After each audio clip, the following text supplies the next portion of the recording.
안녕하세요. 부천 파란한의원 홍성근입니다.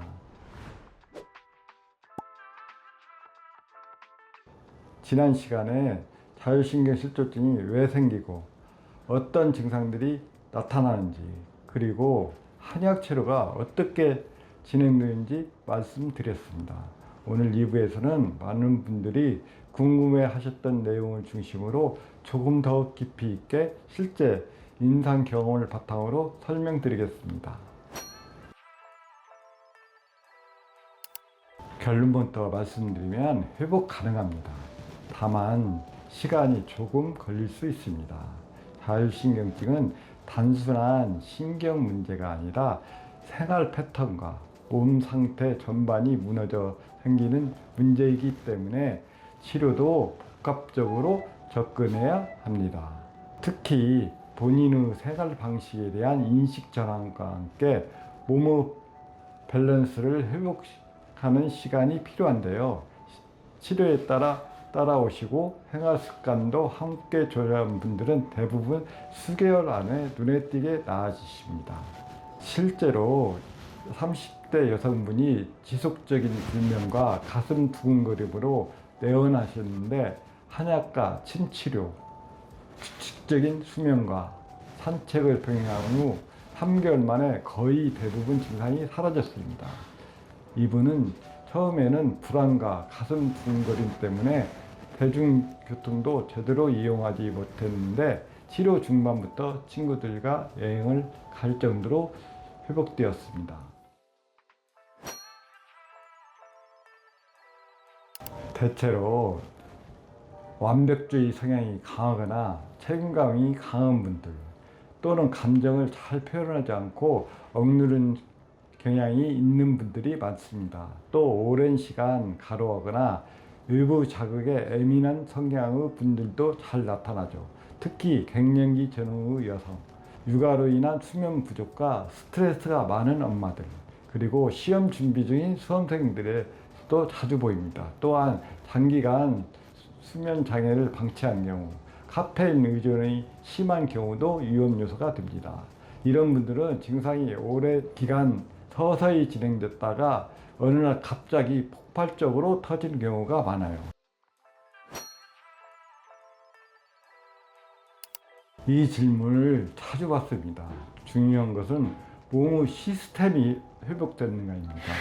일시적으로 약물로 조절하는 것과는 다르게 한의학 치료는 자율신경의 본래 조절 기능, 능력을 회복시켜주는 데 초점됩니다. 그래서 어느 정도 몸이 안정이 되고 나면 자연스럽게 한약을 줄이고 끊어도 다시 증상이 올라오지 않는 경우가 많습니다.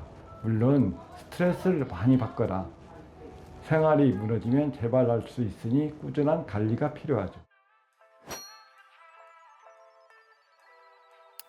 생활 습관의 개선도 치료와 병행하면 치료 효과를 더욱 높여줍니다. 생활 습관 중에서 가장 중요한 것은 수면입니다. 특히 밤 11시 이전에 자는 것, 스마트폰은 저녁 9시 이후에 멀리하는 것, 이 두 가지만 실천해도 교감신경의 과항진을 상당히 줄일 수 있습니다. 하루에 2~30분 햇볕을 받으며 산책하는 것도 매우 중요합니다. 음식도 중요해요. 자극적인 음식, 특히 카페인과 단 음식을 줄이고 따뜻하고 소화 잘 되는 음식 위주로 섭취하시는 게 좋습니다. 냉면, 아이스 커피, 치킨 같은 건 증상을 더 악화시킬 수 있어요. 반대로 생강차, 익힌 채소와 같은 음식은 몸을 안정시키고 위장을 편하게 해줘서 도움이 됩니다. 스트레스를 받을수록 자극적인 음식에 끌리게 되는데 이런 유혹을 이겨내는 것도 치료의 한 부분입니다. 만약 나는 이런 증상이 계속 반복되고 생활이 너무 어렵다고 느끼신다면 한 번쯤 진료를 받아보시기 권해드립니다. 저희 부천 바른한의원에서는 자율신경실조증에 대해 단순한 증상 중심의 치료가 아니라 체질과 생활습관, 감정 패턴까지 종합적으로 분석하여 맞춤 진료를 진행하고 있습니다.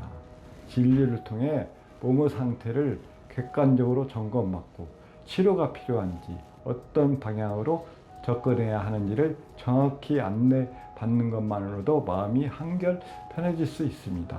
괜찮다고 버티기보다는 도움을 받는 게 빠른 회복의 지름길입니다. 자율신경 실조증은 단순히 마음의 문제가 아닙니다.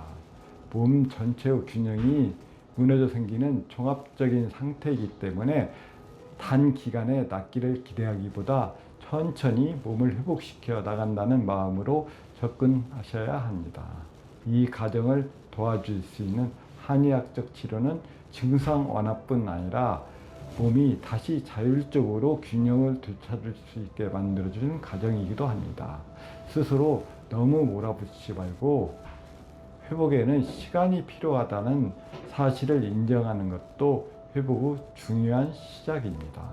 오늘 영상이 도움이 되셨다면 좋아요, 구독 부탁드리고요. 다음 영상에서는 자율신경 실조증 외에도 현대인들이 자주 겪는 스트레스성 질환들에 대해 더 깊이 있는 이야기를 찾아뵙겠습니다. 시청해 주셔서 감사합니다.